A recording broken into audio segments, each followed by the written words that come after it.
Continuando con el desarrollo del curso, cosecha del agua de lluvia y nieblas en las partes altas y medias de la sierra y su impacto en el proceso de desertificación y cambio climático. En esta oportunidad vamos a tocar el tema captación de excedentes de agua de río e infiltración en bosques y desiertos de la costa. La costa es una zona árida en que la lluvia es sumamente escasa, que en promedio puede llegar a ser de 10 hasta 20-25 milímetros al año.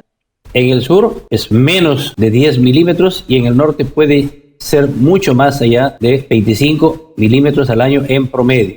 En consecuencia, el agua que descargan los ríos y que vienen desde las partes altas de las cuencas, vienen en forma torrentosa en la época de lluvia y una gran cantidad es captada para poder desarrollar el riego de los cultivos ubicados en las partes medias y bajas de las cuencas de la costa, y el resto del agua es descargada en el mar. En algunos casos solamente hay obras de almacenamiento de reservorios superficiales que han sido construidos en algunos valles de la costa, pero el resto no tiene esa regulación.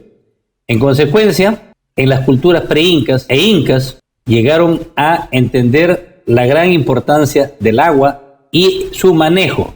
Ellos sabían que el agua que venía en las épocas de lluvia por los ríos, si no se captaba y si no lograban aprovecharla, simplemente iba a parar al mar. En consecuencia, ellos desarrollaron todas unas técnicas para poder captar el agua en esos meses de lluvia y conducirlos hacia el desierto para poder sembrar sus cultivos y también recargar el acuífero. La cultura preinca e inca desarrollaron mucho el concepto de los acuíferos subterráneos, de los reservorios subterráneos. Ellos sí practicaron reservorios superficiales. Existe a lo largo de la costa, en la sierra, los reservorios superficiales, en la superficie del terreno. Pero más en la costa y también en la sierra altoandina, desarrollaron mucho el concepto de el reservorio subterráneo. Por ello buscaban siempre la infiltración del agua en el subsuelo. Y en las épocas de estiaje y en las épocas de sequía, cavaban sus pozos y extraían agua para poder subsistir y poder desarrollar agricultura.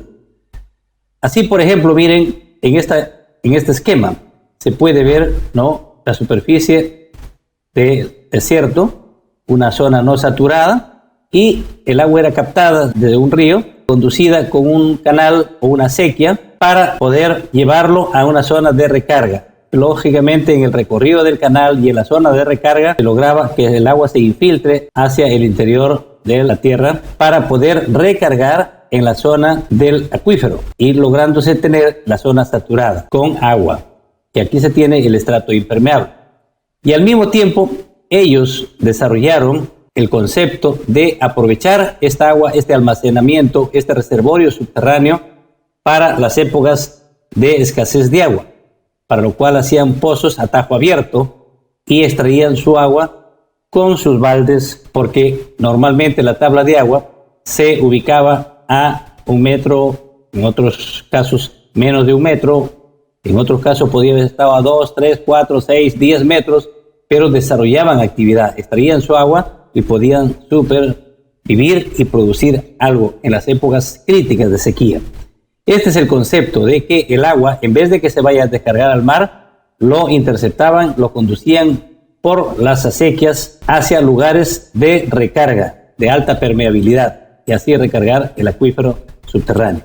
Aquí en Ica, hasta el día de hoy, se practican técnicas como estas, unas grandes melgas y una inundación, el riego por inundación, riego por melgas, para cultivos como por ejemplo el algodón, el payar y otros. E inclusive acá se practica el riego por machaco, que se llama, o el riego por inundación, en la cual se puede aplicar 1 o 2 riegos de unos 20-30 centímetros de lámina de agua. Esta melga está a nivel y lógicamente el agua se infiltra, pudiendo llegar hasta 1 metro, 1,50 m. Y cuando a veces se aplicaba más agua, lógicamente se humedecía mucho más profundo. Con esos solos riegos se aseguraba una campaña. Ya después, aunque no haya agua, salía el cultivo. Esta técnica de recarga del acuífero y al mismo tiempo de sedimentar las partículas de suelo, las partículas finas del suelo que descargaban las aguas que provenían de las partes altas de las cuencas.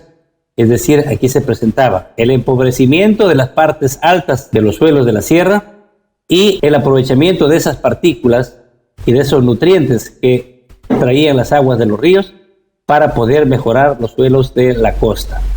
Con estas prácticas, ellos aseguraban la producción de sus cultivos y al mismo tiempo recargar el acuífero para tener agua almacenada en el subsuelo.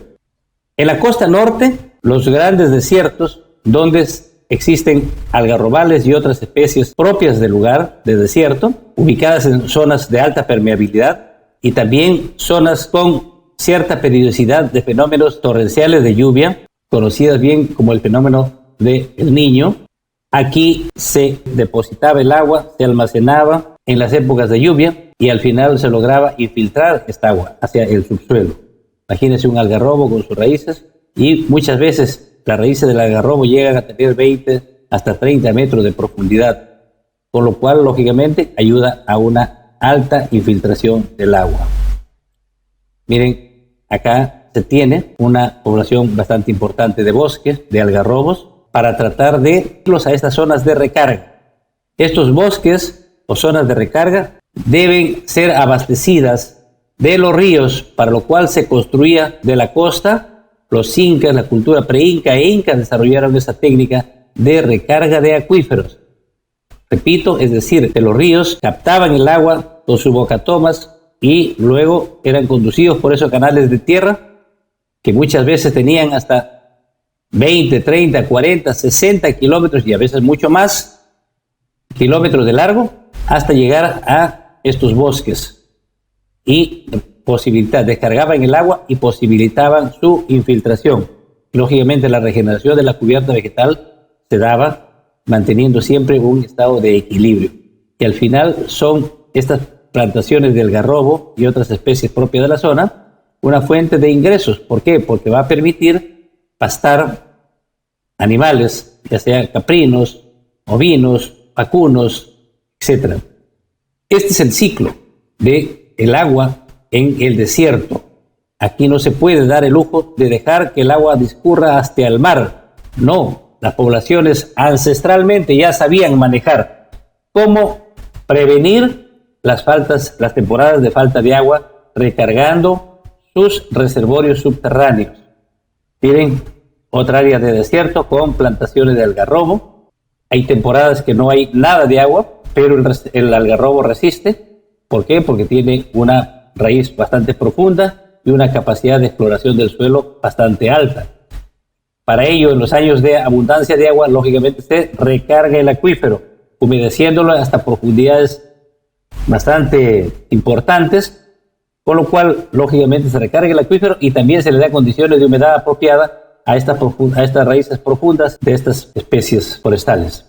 El próximo tema será acueductos o galerías filtrantes, otra de las técnicas, otro de los legados de nuestra cultura pre-inca e inca. Muchas gracias, amigos.